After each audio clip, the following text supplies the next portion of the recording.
Heyo, welcome commuters to another episode of MC Commute. My name's Zach and I'm gonna ride to the office. Today's show is brought to you in part by Aerostitch. Aerostitch has been making apparel and accessories for over 30 years for motorcycle riders, plus they support MC Commute. So if you're in the market for that kind of thing, check them out. On today's show, we're stepping into the Wayback Machine with Honda's CB1100. Got a nice sunny morning so you can see all that lovely chrome. Very retro looking bike, as you probably noticed, and it has some updates for 2017, as you may have noticed. So we're going to talk about all that as we roll to the office on this lovely morning. Let's get to it. It is hot and I want to get moving, but we should talk about a couple of the little things here. Wheels are slightly different, so 18-inch rims, so you can get that classic rubber. There are fewer spokes now, and they're stainless steel instead of steel, I believe. Exhaust is a little smaller. Biggest thing is aesthetically probably the seamless tank. There's no more stamped seams. They're all tucked behind, so sort of smoother. No seams, no seeds, no stems, no sticks. And pretty cool LED headlight. Kind of looks like an alien eye looking at you. Pretty cool. Steel fenders. Okay. Let's do it.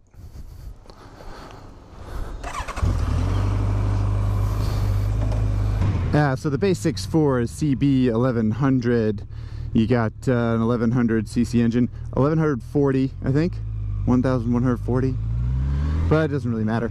Inline 4 obviously, air cooled also obviously, just how you get all those fins on there looking so fly. And sort of the whole point of the engine is to be in a mild state of tune, so it makes sense to make it air cooled. It weighs kind of a lot, like 550, something like that. It's not super light, but it is pretty low. The seat height's very approachable, and you know, the center of gravity is pretty low in general. It's just not a very tall, big, intimidating bike, even though it is heavy, which is nice. Also not intimidating is the horsepower number, which is around 85, something like that. 85, 90 horsepower is what you're going to get out of this beast. Which, yeah, it's not going to knock your socks off or anything like that, but it's pretty fun, as we will experiment with. This right here really is what the CB1100 is best at. I'm probably going to come back to that a few times during the show here, but it cruises along really nicely. It likes going 50 miles an hour, 60 miles an hour, even less. Just kind of burbles along. It's gentle, it's smooth. Yeah, it doesn't really encourage you to do anything crazy, which makes sense. You know, it's a child of the 60s, this bike. I mean, in spirit anyway. It's not actually a vintage bike, it's actually pretty modern, but the idea is that it looks that way and feels that way. I'm glad it's a sunny day, because just look at this thing. It just glows. I don't know if you can see this paint. I'll get up close to the paint when I'm at a stop or something, but they did not shy away from sort of chrome and aluminum. The back of the blinkers are chrome. I mean, there's all this sort of like bright metallic stuff, and it's not an accident. They wanted it to be classic, and they wanted it to have a, you know, sort of a parking lot presence, right? Like a kickstand pose, and attract attention. And it really does, as we'll see at the end of the show when we prop it up in the sunshine. Oh, all right, got a nod from the CBR600 guy. He appreciates his heritage. If I want to shoot away from a stoplight, like this one for example, and I get on it, I mean, it's pretty good, right? Like a 0 to 50 and like not very much time. It's got a nice little squirt of power. The big thing about this bike is that it just never encourages you to do anything silly, you know? It never sort of wants you to get on it. I don't know, do you have like an aunt or an uncle who's always just kind of like, okay, everybody settle down. No playing ball in the house, and if you're gonna play with the dog, just be nice, please, because he's old. That's how this bike is. Has the same attitude. Just take it easy. Relax, enjoy the ride.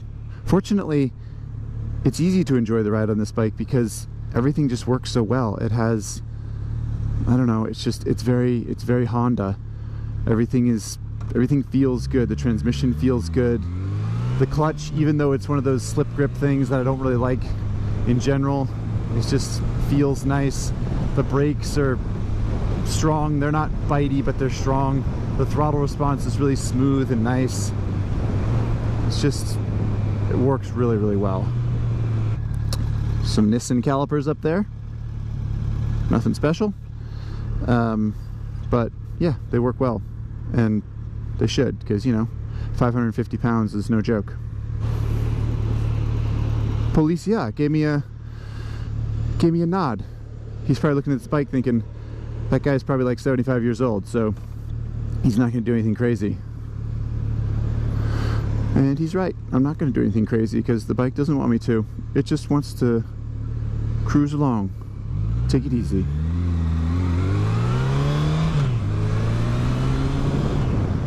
I guess we got a minute here. We can look at this dash thingamajigger. Yeah, pretty basic. You got your tacho on the right, you got your speedo on the left, then you got this little LCD screen in here with the clock and gear position indicator, and trip meter, fuel gauge, all the basics. But I think it looks really nice. I like the way they set it up. Whoa, hey, Johnny 7 Series, burning some oil. Susie 7 Series, excuse me. I think the one thing that Honda could have done with the switch gear and the cluster and stuff is to not have buttons on the dash, to have them on the handle here, so you could cycle through different trips and stuff without having to reach up and touch the dash. But that's a pretty flimsy complaint, I know. Plus, you know, you have the old retro bike excuse, like, well, that's not the way it was. It used to be you had to roll it with your fingers and so on. So it's more authentic, I suppose. Whoa, just touched the foot peg down. It's agile and it works well going through twisty corners, this bike, but there isn't a whole lot of ground clearance. But to me, when you're in the class with a Triumph Thruxton or, I don't know, sort of other retro bikes that are true to form, then, you know, you don't really need a whole lot of twisty road performance, as long as it holds its own. And yeah, I don't know, not that disappointed, I don't think. Doesn't, like I said, again, it doesn't encourage you to do that stuff, so you're not going to be disappointed when the foot peg touches down on an on-ramp. At least I'm not. So while we were looking at the dash, you might have noticed that the tach says 6-speed on it, and you might have been thinking, yeah, 6-speed, just like any other motorcycle in this day and age. But when it first came out, the CB1100 did not have 6 gears. It only had 5, and it was a complaint, so they fixed it, which I think is pretty cool.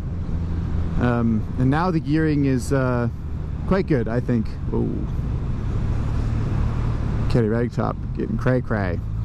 So anyway, the gearing is pretty good, I think, which, if you watch the show ever, you know that I complain about gearing quite a bit. But the CB's good. It could almost be geared shorter, which I don't often say. I usually like bikes to be geared taller because I like to lug the engine, but this one really just kind of lopes along 6th gear at freeway speeds, which hopefully we will attain at some point here. Yeah, it works nicely. Here we go, finally going freeway speed, and I'm in 5th gear at 3,500 RPM, and I can just go click into 6th. Amazing. The freeway is actually a good time to talk about riding position because, as you know, the CB1100 does not have any wind protection, and as you also know, I often point out that naked bikes on the freeway can be a bit of a drag because you just get hit with all that wind, and you need to be able to kind of brace yourself against it. The CB1100 is not great in that category, frankly, because the foot pegs are kind of far forward and you're very upright. It's a really comfortable bike, which I'll get back to, but yeah, when you start going, you know, the difference between, I'm going 70 right now, and it's perfectly comfortable. You're just getting kind of a nice wind blast that you expect on a motorcycle, and it's just fine. If you go a whole lot faster than that, you're going to be like kind of pulling on the bars a little bit. You kind of can't brace yourself as well against the wind because your feet are a little bit farther forward than you might expect. The one plus side is that it's a nice flat long seat, so you can move around quite a bit. If you want to move back and lean into the wind a little bit, you can do that. It helps a bit. Back to the topic of comfort for just a quick second here. I think the CB1100 is especially comfortable in my opinion because yes, it fits in with Triumph Bonneville or something like that. Another nicely built retro bike that's pretty comfortable and fun to ride. But American V Twins are another one of those bikes that sort of have heritage looks and not a lot of performance, and they're meant to just cruise. But frankly, they're not very comfortable anytime your feet are way out in front of you, or they don't have any suspension travel. And the CB1100 suffers not from those problems. It's plenty comfy. It's, you know, it's upright, it's easy to take. It's a really nice way to get around and look stylish. There's Harley bro there that we saw before on the freeway. Got that all white bagger.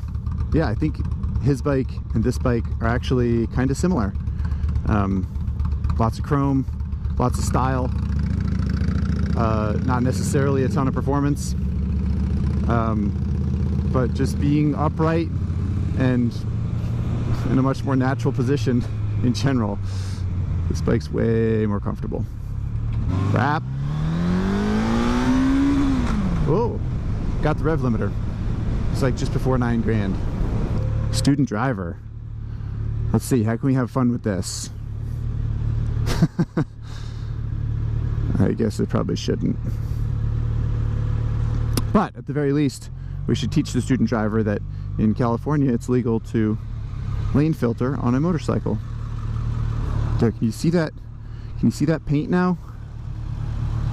I mean, look at it. Oh my god, it just glows. It's so good. Okay, about the time we talk about price, it's actually about $12,200, I think, for this CB1100EX, which is quite a bit more than it was when it debuted, the CB1100. But I suppose you get a little bit more than you did way back when. You get a 6-speed for one. Alright, so we can back it in. Kind of. I mean, you can kind of do it. But it has ABS and you can't shut it off because this bike just wants you to take it easy, of course. So yeah, and it's got that slipper clutch that kind of works a little bit too well, frankly. If the slipper clutch didn't work so well, you could probably back it in, but it kind of like keeps you from having too much fun. That's pretty good. So $12,200. You get your money's worth in chrome, you get beautiful paint, you get a really solid machine that is probably not going to be unsatisfying from just sort of a mechanical perspective. It sounds good, it just feels high quality. Yeah, I don't know, I'm trying to think what else what other knowledge I can impart on you guys that isn't just like wild opinion.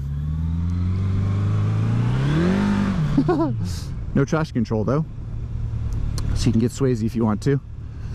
Oh no, it's a cloud. There's a cloud in the sky. Well, we'll see if we can get some sunlight on it so you can see this thing glow. But there it is, CB1100. I just think it's a really handsome looking bike. Really handsome. And it seems louder to me this year for some reason. I don't know why.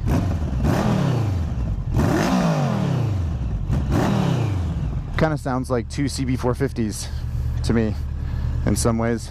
I think it sounds pretty good though. Alright, there you have it. CB1100. Retro style, modern feel, cool bike. Thumbs up, Honda. And thumbs up to all you guys too. I'll see you next time. Later.